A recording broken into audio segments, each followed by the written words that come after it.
ಎಲ್ಲರಿಗೂ ನಮಸ್ಕಾರಗಳು. ನಾನು ನಿಮ್ಮ ಅಕ್ಷಯ್. ನೀವು ನೋಡ್ತಾ ಇದ್ದೀರಾ ಅಕ್ಷಯ್ ಸ್ಪೋರ್ಟ್ಸ್ ಇನ್ ಕನ್ನಡ. ಇವತ್ತಿನ ಟಾಪ್ 2 ಕ್ರಿಕೆಟಿಂಗ್ ಅಪ್ಡೇಟ್ಸ್ ತಿಳ್ಕೊಂಬರೋಣ ಬನ್ನಿ. ಅದಕ್ಕಿಂತ ಮುಂಚೆ ಯಾರು ನಮ್ಮ ಚಾನಲ್ ಅನ್ನು ಸಬ್ಸ್ಕ್ರೈಬ್ ಮಾಡ್ಕೊಳ್ಳೋದು ಹಾಗೆ ನೋಡ್ತೀರಾ ಸಬ್ಸ್ಕ್ರೈಬ್ ಮಾಡ್ಕೊಂಡು ಬೆಲ್ ಐಕನ್ ಅನ್ನು ಆನ್ ಇಟ್ಕೊಳ್ಳೋದು ಮರಿಬೇಡಿ. ಹಾಗೆ ಈ ವಿಡಿಯೋಗೆ ತಪ್ಪದೆ ಒಂದು ಲೈಕ್ ಕೊಡೋದನ್ನು ಕೂಡ ಮರಿಬೇಡಿ.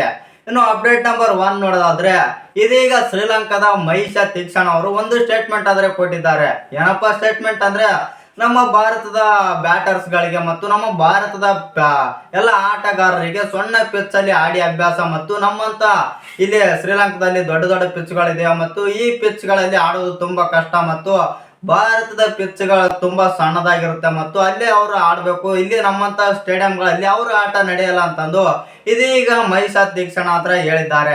ಇನ್ನು ನಿಮ್ಮ ಪ್ರಕಾರ ಈ ಮಹೀಶ ತೀಕ್ಷಣ ಅವರು ಕೊಟ್ಟಂತ ಸ್ಟೇಟ್ಮೆಂಟ್ ಮತ್ತು ಹೇಳಿಕೆ ಹೇಗನ್ಸುತ್ತಂತ ಕಮೆಂಟ್ ಮಾಡೋದನ್ನ ಮರಿಬೇಡಿ.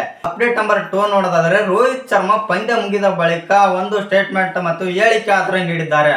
ಆ ಹೇಳಿಕೆ ಏನಪ್ಪಾ ಅಂತಂದ್ರೆ, ನಾವು T20 ವಿಶ್ವಕಪ್ ಅಂದ್ರೆ ವರ್ಲ್ಡ್ ಕಪ್ ಮೊನ್ನೆ ತಾನೇ ಇದೇ ಹೋದ್ ತಿಂಗಳ ಮೊನ್ನೆ ತಾನೇ ನಮ್ಮ ಭಾರತ ತಂಡ T20 ಚಾಂಪಿಯನ್ ಆದ್ರು. ಆ ಚಾಂಪಿಯನ್ ಆದಾಗಿನಿಂದ ಯಾವ ಆಟಗಾರರು ಅಷ್ಟೊಂದು ಪ್ರಾಕ್ಟೀಸ್ ಮಾಡ್ತಿಲ್ಲ ಅಂತಂದು ಈ ಎಲ್ಲ ಆಟಗಾರರ ಮೇಲೆ ಆರೋಪ ಇದೆ ಮತ್ತು ಅದು ನನಗೆ ಜೋಕ್ ಅನಿಸ್ತಾ ಇದೆ ಎಂದು ರೋಹಿತ್ ಶರ್ಮಾ ಆದ್ರೆ ಹೇಳಿದ್ದಾರೆ. ಇನ್ನು ಶ್ರೀಲಂಕಾ ತಂಡದವರು ಒಳ್ಳೆ ಬ್ಯಾಟಿಂಗ್ ಮತ್ತು ಬೌಲಿಂಗ್ ಎರಡರಲ್ಲೂ ಉತ್ತಮವಾಗಿ ಆಡಿದರು ಮತ್ತು ನಮ್ಮಕ್ಕಿಂತ ಸ್ವಲ್ಪ ಉತ್ತಮವಾಗಿ ಆಡಿದರು. ಆ ಕಾರಣದಿಂದಾಗಿ ಅವರು ಸರಣಿಯನ್ನು ಗೆದ್ದುಕೊಂಡಿದ್ದಾರೆ ಎಂದು ರೋಹಿತ್ ಶರ್ಮಾ ಆದ್ರೆ ಒಂದು ಹೇಳಿಕೆ ಆದ್ರೆ ನೀಡಿದ್ದಾರೆ. ನಿಮ್ಮ ಪ್ರಕಾರ ಈ ಹೇಳಿಕೆ ಅನ್ಸುತ್ತೆ ಅಂತ ಕಾಮೆಂಟ್ ಮಾಡೋದನ್ನ ಮರಿಬೇಡಿ. ಈ ವಿಡಿಯೋ ಇಷ್ಟ ಆಗಿದ್ದಲ್ಲಿ ಒಂದು ಲೈಕ್ ಮಾಡಿ, ಶೇರ್ ಮಾಡಿ, ಹಾಗೆ ಇನ್ನು ಹೆಚ್ಚಿನ ಕ್ರಿಕೆಟಿಂಗ್ ಅಪ್ಡೇಟ್ಗಳಿಗೆ ನಮ್ಮ ಚಾನಲ್ ಅನ್ನ ಸಬ್ಸ್ಕ್ರೈಬ್ ಮಾಡ್ಕೊಳ್ಳಿ.